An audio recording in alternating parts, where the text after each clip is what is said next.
Buenas amigos y amigas de la historia, bienvenidos a Mini Biografías Históricas. En este video les voy a hablar de Manfred Albrecht Freiherr von Richthofen, más conocido como el Barón Rojo. Para aquellos que no lo conocen, el Barón Rojo fue el mejor piloto de cazas que hubo durante la Primera Guerra Mundial, estando al servicio del Imperio Alemán, siendo admirado, respetado y temido por sus adversarios, y uno de los pilotos de guerra más famosos, habiendo muchos libros y películas sobre su vida. Este video es a pedido de Luis Eduardo Vizcaíno Jiménez. Manfred Albrecht Freiherr von Richthofen nació el 2 de mayo de 1892 en la antigua Breslavia, hoy Wrocław, en el Imperio Alemán, actualmente Polonia. Fue el segundo hijo de 4 del militar de Prusia Albrecht Philipp Karl Julius Freiherr von y su madre Kunigude von Schickfuss und Neudorf. La familia pertenecía a la aristocracia prusiana. Al cumplir los 4 años, Manfred y su familia se van a vivir a la actual ciudad de Słupsk, Polonia. Al niño le gustaba montar a caballo y cazar, algo que haría de grande siendo aviador. Cazaba jabalíes, alces, pájaros y venados.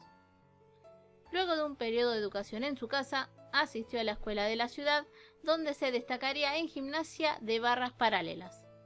A la edad de 11 años, empezaría su entrenamiento militar hasta 1911, cuando la termina a los 19 años, uniéndose luego a la caballería de Ulam, siendo asignado al escuadrón número 3. Al comenzar la Primera Guerra Mundial en 1914, ya era teniente del primer regimiento y había ganado la Cruz de Hierro, pero como estaba ganando terreno la guerra de trincheras y la caballería se volvió anticuada e ineficiente, el regimiento de Manfred fue desmontado. Luego, Manfred serviría como operador de telefonía y corredor de despacho, pero él quería acción y quería participar activamente en combate. Y la gota que derramó el vaso fue cuando lo querían trasladar a la rama de suministros del ejército. Al poco tiempo pasó a la infantería, pero no duraría mucho, ya que Manfred decía que se aburría en las trincheras, aparte de ser inhumanas. Entonces probó suerte alistándose en la aviación, entrando a finales de mayo de 1915. Entre junio y agosto de ese año, sirvió como observador en misiones de reconocimiento en el Escuadrón 69 y en octubre tuvo la oportunidad de reunirse con un piloto experimentado de combate alemán que lo llevó a entrenar como piloto, y aunque parecía ser un piloto por debajo del promedio que no seguía las reglas, luego mostraría que no era así. Su primera avioneta fue un Albatros. En agosto de 1916, el mismo piloto que lo llevó a entrenar eligió a Manfred para unirse a la nueva unidad llamada Jasta II, siendo uno de los primeros escuadrones de combate alemanes. Su primera victoria aérea confirmada fue en Cambrai, Francia, en septiembre de 1916. Manfred, por cada enemigo caído, pedía a un joyero en Berlín que le hiciera una taza de plata con la fecha y el tipo de avión enemigo. Así hasta tener 60 tazas, y luego lo tuvo que suspender porque el suministro de plata decayó. Manfred fue un excelente piloto táctico y un muy buen tirador. Generalmente venía desde arriba dándole el sol por la espalda y teniendo otros pilotos desde atrás. En enero de 1917 recibió la condecoración Pour le Mérite, siendo el mayor honor militar en Alemania hasta ese momento. También en ese mes asumió el mando del escuadrón Jasta 11 y de paso se cambió a otra avioneta, pero terminó siendo dañada, así que volvió a su primer Albatros. Fue en esa época que decide pintar de rojo su avión, obviamente como un juego psicológico hacia los enemigos, ya que había ganado su fama y que con solo verlo les producía temor el enfrentarlo. Con el tiempo, todos los aviones del escuadrón serían de color rojo y los otros escuadrones también tendrían su color representativo. A partir de ahí, se iría llamado el Barón Rojo, aunque el título barón ya le correspondía por su familia, y de hecho la palabra Freiherr significa varón. En Francia era conocido como el Diablo Rojo y en Reino Unido como el Caballero Rojo.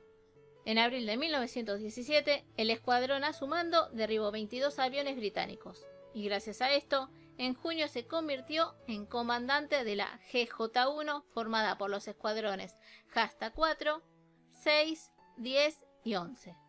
Esta unidad derribó 644 aviones con solo 56 bajas. Manfred siempre les decía a sus pilotos: apunta al observador y luego preocúpate por el piloto. Todo le iba bien al Barón Rojo hasta el 6 de julio de ese año, cuando recibe un tiro en la cabeza durante un combate en Bélgica. El tiro en la cabeza le produjo desorientación instantánea y ceguera parcial temporal, y que a pesar de eso pudo lograr un aterrizaje forzoso en territorio amigo. El Barón Rojo tuvo muchas operaciones para remover las astillas de huesos.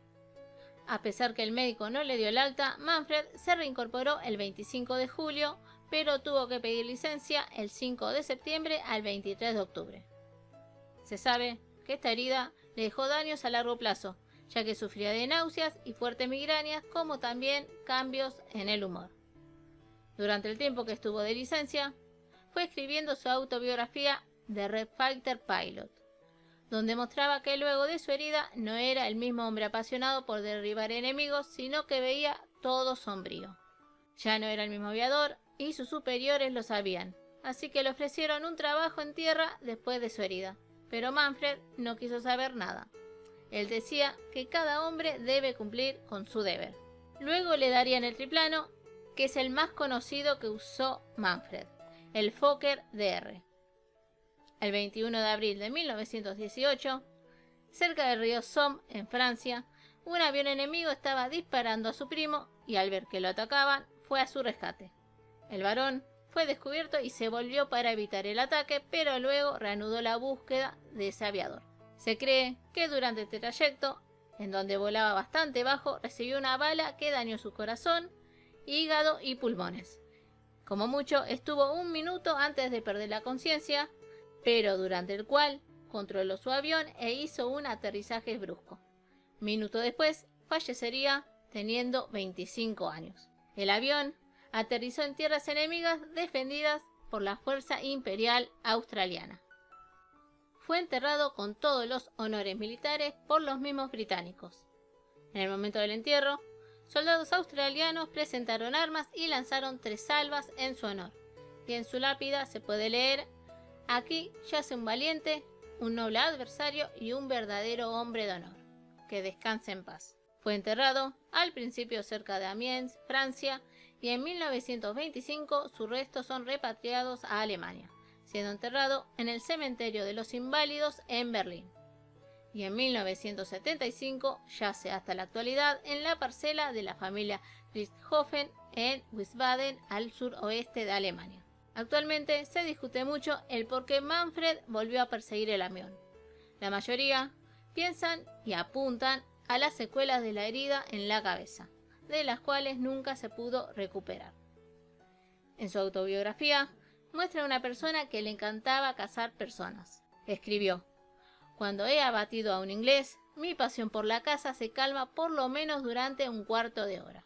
Y también agrega: los cazadores necesitan trofeos, haciendo alusión por agarrar parte de los aviones caídos, como las placas que llevaban los aviadores muertos y que usaba para decorar su casa. Es cierto que de donde se mire, ¿es héroe o es una de las peores personas? La cuestión es que se lo considera todavía el mejor aviador de la Primera Guerra Mundial. Bueno, amigos y amigas, espero les haya gustado. Si es así, no se olviden su like y sobre todo de compartir el video. Y acuérdense que si desean alguna biografía, solo me dejan un comentario. Muchísimas gracias por escucharme. Les mando un fuerte y un gran abrazo. Besitos. Bye.